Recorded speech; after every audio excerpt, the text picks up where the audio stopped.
Hello viewers, আপনারা সবাই কেমন আছেন? আশা করি সবাই ভালো আছেন। তো প্রতিদিনের মতো আজকেও চলে আসলাম আপনাদের মাঝে নতুন একটি মেডিসিনের রিভিউ নিয়ে।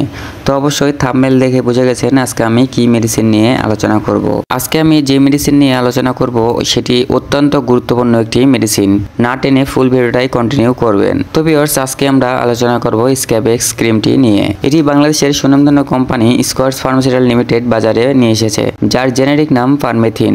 আজকে আমরা আলোচনা করব এই স্ক্যাবেক্স ক্রিমের নির্দেশনা, মাত্রা ও ব্যবহার বিধি, সতর্কতা এবং যেসব ক্ষেত্রে ব্যবহার করা যাবে না, পার্শ্ব প্রতিক্রিয়া, অতিমাত্রা, অন্য ওষুধের সাথে প্রতিক্রিয়া, গর্ভাবস্থায় ও স্তন্যদানকালে ব্যবহার সম্পর্কে আলোচনা করব। তো ভিউয়ার্স, মূল আলোচনায় আসা যাক। তার আগে ভিউয়ার্স, যে কোনো মেডিসিন সেবন বা ব্যবহার করার আগে অবশ্যই একজন রেজিস্টার্ড চিকিৎসকের পরামর্শ নেবেন। আর আমার এই ভিডিওটি যদি ইউটিউব চ্যানেল থেকে দেখে থাকেন অবশ্যই চ্যানেলটি সাবস্ক্রাইব করে পাশেই থাকবেন। আর আমার এই ভিডিওটি যদি ফেসবুক পেজ থেকে দেখে থাকেন অবশ্যই পেজটি ফলো দিয়ে সাথেই থাকবেন। তো ভিউয়ার্স, এখন আমরা আলোচনা করব নির্দেশনা সম্পর্কে। স্ক্যাবেক্সের চিকিৎসার জন্য এটি নির্দেশিত। এখন ভিউয়ার্স, মাত্রা ও ব্যবহার বিধি সম্পর্কে আলোচনা করব। প্রাপ্তবয়স্ক ও বাচ্চাদের ক্ষেত্রে 12 বছরের উপরে একটি সম্পূর্ণ টিউব, 6 থেকে 12 বছর বয়সের বাচ্চাদের ক্ষেত্রে একটি টিউবের অর্ধেক অংশ পর্যন্ত, 1 থেকে 5 বছর বয়সের বাচ্চাদের ক্ষেত্রে একটি টিউব 4 ভাগে 1 ভাগ অংশ পর্যন্ত, 2 মাস থেকে 1 বছর বয়সের শিশুদের ক্ষেত্রে একটি টিউবের 8 ভাগের 1 ভাগ অংশ পর্যন্ত। ব্যবহার বিধি সম্পর্কে আলোচনা করব। 2 মাসের অধিক বয়সের যে কোনো রোগী ক্রিম ব্যবহার করতে পারবে। পরিষ্কার, শুষ্ক ও ঠান্ডা ত্বকে ক্রিম লাগাতে হবে। উষ্ণ পানিতে গোসল করার ফলে শরীর কিছুটা গরম হলে তা ঠান্ডা করে নিতে হবে। মাথা বাদে শরীরে সর্বত্র ক্রিমটি প্রয়োগ করতে হবে। ক্রিম প্রয়োগের 8 থেকে 12 ঘন্টা পর সম্পূর্ণ শরীরে ভালোভাবে পরিষ্কার করে ফেলতে হবে। ক্রিম লাগানোর সময় সতর্কতা থাকতে হবে যাতে মুখ এবং চোখে প্রবেশ না করে।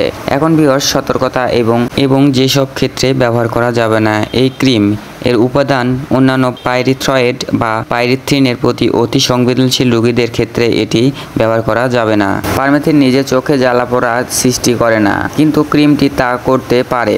যে সমস্ত স্বাস্থ্যকর্মী নিয়মিত পারমেথিন প্রয়োগে সহায়তা করে তাদের হাতে গ্লাভস ব্যবহার করা উচিত। এখন ভিউয়ার্স, পার্শ্ব প্রতিক্রিয়া সম্পর্কে আলোচনা করব।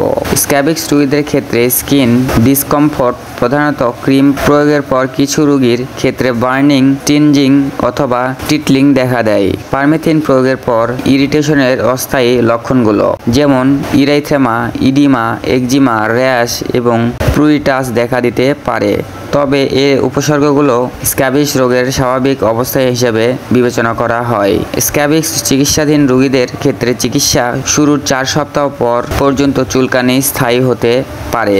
এই লক্ষণগুলি ত্বকের ভিতরের মৃত জীবাণুর অ্যালার্জিক রিয়াকশনের ফলে সৃষ্টি হয় এবং কখনোই চিকিৎসা ব্যর্থতার কুফলজনিত কারণ নয়। এখন ভিউয়ার্স, অতিমাত্রা। পারমেথিন ত্বকের ক্রিমের অতিমাত্রায় কোনো রিপোর্ট পাওয়া যায়নি। অতিরিক্ত ক্রিম প্রয়োগের ফলে কোলালাইজট, পার্শ্ব প্রতিক্রিয়া অথবা আরও প্রতিকূল স্কিন রিয়াকশন দেখা দিতে পারে। এখন ভিউয়ার্স, অন্য ওষুধের সাথে প্রতিক্রিয়া। পারমেথিন প্রয়োগকালীন সময়ে কর্টিকোস্টেরয়েড দ্বারা যে কোনো একজিমা জাতীয় রোগের চিকিৎসা বন্ধ রাখতে হবে, কারণ এতে জীবাণু বিরুদ্ধে প্রতিরোধমূলক ক্রিয়াকলাপ লোপ পাওয়ার ফলে চুলকানি প্রয়োগ বেড়ে যেতে পারে।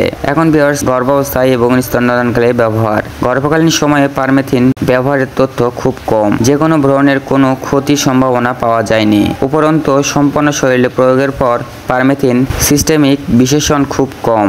নেগেটিভ মিউটাজেনিসিটি পরীক্ষা এবং স্তন্যপায়ীদের ক্ষেত্রে খুব সামান্য বিষক্রিয়া থেকে যে পারমেথিন প্রয়োগে ভ্রূণের ক্ষতির সম্ভাবনা ক্ষীণ। তা সত্ত্বেও গর্ভকালীন সময়ে পারমেথিন ব্যবহার না করার জন্য পরামর্শ দেওয়া হচ্ছে। মাতৃদুগ্ধে পারমেথিন উপস্থিতিতে সম্পর্কে এখনও জানা যায়নি, তাই এটি স্তন্যদানকারী মায়েদের ক্ষেত্রে ব্যবহার করা উচিত নয়। তো ভিউয়ার্স, এই ছিল আজকের ভিডিওটি যদি আপনাদের উপকার আসে অবশ্যই আমার এই চ্যানেলটি সাবস্ক্রাইব করে পাশে থাকবেন। আর যারা আমার ফেসবুক পেজ থেকে ভিডিওটা দেখছেন অবশ্যই পেজটি ফলো দিয়ে সাথেই থাকবেন। আর যে কোনো মেডিসিন সেবন বা ব্যবহার করার আগে অবশ্যই একজন রেজিস্টার্ড চিকিৎসকের পরামর্শ নেবেন। ভালো থাকবেন, সুস্থ থাকবেন।